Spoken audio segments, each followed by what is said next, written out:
నమస్తే, నేను Vamshi. Welcome to news chips.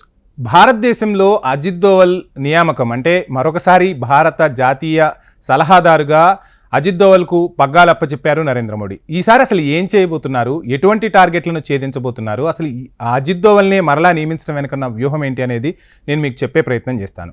భారతదేశంలో అధికార వ్యవస్థ సర్వస్వతంత్రమైనదనేది మనందరికీ తెలిసిందే. అయినప్పటికీ ఉన్నత పదవుల్లో రాజకీయ పార్టీలు తమ మద్దతుదారులను తమ భావజాలానికి దగ్గరగా ఉండేవారిని నియమిస్తారనడంలో ఎలాంటి సందేహం లేదు. అందుకే దేశంలో అయినా రాష్ట్రంలో అయినా అధికారం మారినప్పుడల్లా అధికారులు కూడా మారుతుంటారు. ఇది సర్వసాధారణం. అలాగే ఎంత నమ్మినప్పటికీ ఒక పదవిని, అందున అత్యంత కీలక పదవిని ప్రభుత్వం ఒక వ్యక్తికి పలుమార్లు కట్టబెట్టడం అన్నది కొందరు విషయాల్లో అసలే జరగదు. కానీ దేశంలో ఒక వ్యక్తి విషయంలో ఇలాంటి సహజ విషయాలన్నీ పక్కకు పోతాయి. ఎవరు కూడా ఆయన విమర్శించరు. అన్ని రకాల మినహాయింపులు ఆయనకు దక్కుతుంటాయి. పార్టీల సిద్ధాంతాలతో, ప్రభుత్వాల నియమ నిబంధనలతో పని లేకుండా దేశ భద్రత విషయంలో అందరూ ఆయన్ను నమ్ముతుంటారు. అతిపెద్ద బాధ్యతల నిర్వహణ ఆయనకే అప్పగిస్తారు. ఒకే ఒక్కడు అజిత్ దోవల్. మూడోసారి జాతీయ భద్రతా సలహాదారుగా అజిత్ దోవల్ నియమితులయ్యారు. కేబినెట్ నియామకాల కమిటీ దోవల్ నియామకానికి ఆమోదముద్ర కూడా వేసింది. జాతీయ భద్రతా సలహాదారుగా ఆయనకు కేబినెట్ మంత్రితో సమానంగా హోదా కూడా ఉంటుంది. ఇది అధికారికం. ఇక అనధికారికంగా చెప్పాలంటే 10 ఏళ్లుగా కేంద్రంలో ప్రధాని మోదీ నెంబర్ 1, అమిత్ షా నెంబర్ 2 అయితే అజిత్ దోవల్ను నెంబర్ 3 అన్న అభిప్రాయం దేశవ్యాప్తంగానే కాదు ప్రపంచవ్యాప్తంగా కూడా నెలకొంది. అమిత్ షా తర్వాత ప్రధాని మోదీ ఎక్కువగా నమ్మేది అజిత్ దోవల్నే అంటారు విశ్లేషకులు. రిటైర్డ్ ఇంటెలిజెన్స్ అధికారి అయిన దోవల్కు వరుసగా మూడోసారి అత్యంత కీలక పదవి దక్కించుకోవడం అంటే ఆషామాషి వ్యవహారం కాదు. ఎందుకంటే దేశ భద్రతకు సంబంధించిన అంశాలన్నీ జాతీయ భద్రతా సలహాదారుడి పర్యవేక్షణలోనే సాగుతుంటాయి. భద్రతాపరంగా దేశాన్ని పటిష్ట స్థితిలో నిలపడం ఆ పదవిలో ఉన్నవారి ప్రధాన బాధ్యత.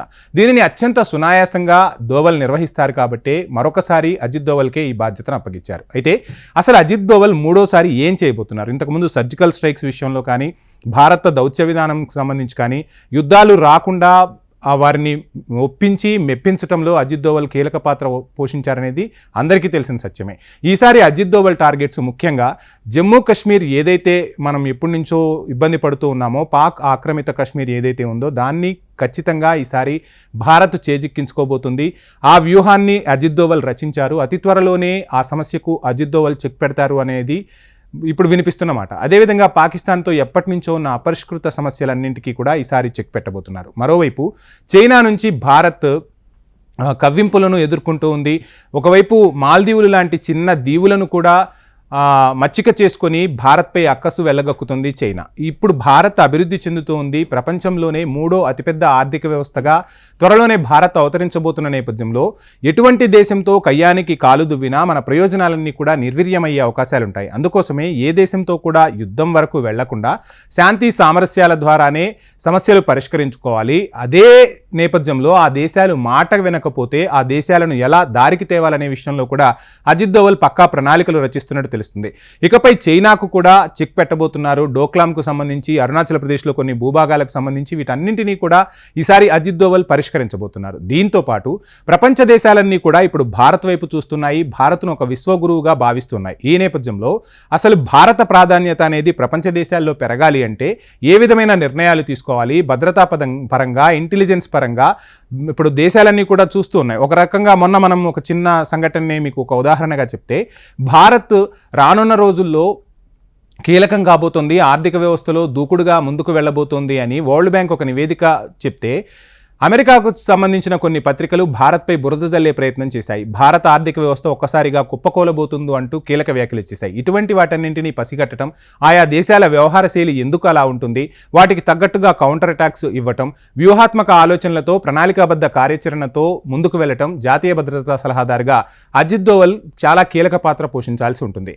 ఎవరికీ సాధ్యం కాని రీతిలో తన మార్కును అజిత్ దోవల్ చూపిస్తారు అనటంలో ఎటువంటి సంశయం లేదు. ప్రధాని మోదీ అంతరంగికుల్లో ఆయన ఒకరిగా మారిపోయారు. ఇక సీమాంతర ఉగ్రవాద నియంత్రణ, అనుసంబంధిత వ్యవహారాలపై అజిత్ దోవల్కు దేశంలో ఎవరికీ లేనంత పట్టుంది. 10 ఏళ్ల కాలంలో దేశ భద్రతకు సంబంధించిన అనేక వ్యవహారాల్లో అజిత్ దోవల్ కీలక పాత్ర పోషించారు. ఇక దోవల్ వ్యూహాలు భద్రతా పరంగా దేశం గతంలో ఎన్నడూ లేనంత పటిష్టంగా నిలిపాయి కూడా. ఉగ్రదాడులు కూడా తగ్గుముఖం పట్టాయి. సరిహద్దు వివాదాల్లో పైచేయి కూడా మనం సాధిస్తున్నాం. విదేశాంగ విధానంలో అత్యంత బలంగా మారడానికి అజిత్ దోవల్ వ్యూహాలే కారణం అంటూ ఉంటారు. ఇక ఇంతకుముందే మనం మాట్లాడుకున్నట్టు 2017లో తలెత్తిన డోక్లాం వివాదం విషయంలోనూ, 2020 2020లో తూర్పు లదాఖ్ వివాదంలోనూ చైనా పీపుల్స్ లిబరేషన్ ఆర్మీపై దోవల్ అనుసరించిన ఎదురుదాడి వ్యూహం వల్లే యుద్ధానికి దారి తీయకుండా ఉద్రిక్తతలు చల్లారాయి. ఇప్పుడు వాటన్నింటికీ అజిత్ దోవల్ ఈ టర్మ్లో చెక్ పెట్టబోతున్నారని తెలుస్తోంది. ఇక చైనాతో సరిహద్దు వివాదాల పరిష్కారానికి అజిత్ దోవల్ ప్రత్యేక ప్రతినిధిగా ఉన్నారు కూడా. యూరీ దాడుల తర్వాత పాక్ ఆక్రమిత కాశ్మీర్లో జరిపిన సర్జికల్ స్ట్రైక్స్లోనూ బాలాకోట దాడుల్లోనూ దోవల్ది కీలక పాత్రగా భావిస్తారు. దేశ భద్రత విషయంలో పొరుగు దేశాలతో వివాదాలను పరిష్కరించడంలో అజిత్ దోవల్కు అపార అనుభవం ఉంది. ప్రధాని మోదీ లక్ష్యాలకు తగ్గట్టుగా ఆయన జాతీయ భద్రతా విధానాలను రూపొందిస్తూ వాటిని పక్కాగా అమలు చేస్తున్నారు. ఇక 1968 బ్యాచ్ కేరళ క్యాడర్కు చెందిన అజిత్ దోవల్ జాతీయ భద్రతా సలహాదారు కాకముందు కూడా దేశ భద్రతా వ్యవహారాలకు ముఖచిత్రంగా మారారు. నిఘా వ్యవహారాలపై ఆయనకున్నంత పట్టు దేశంలో మరెవరికీ లేదంటే అతిశయోక్తి కాదు.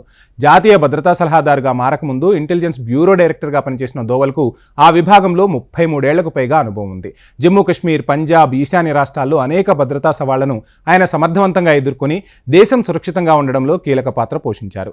ఇక ఇటువంటి ఒక మేధావి దేశభక్తుడు భారత్లో ఉండటం, కీలక బాధ్యతలను వ్యవహరిస్తూ దేశానికి రక్షణగా నిలుస్తున్న అజిత్ దోవల్కు మనందరం కూడా సెల్యూట్ కొట్టాల్సిందే.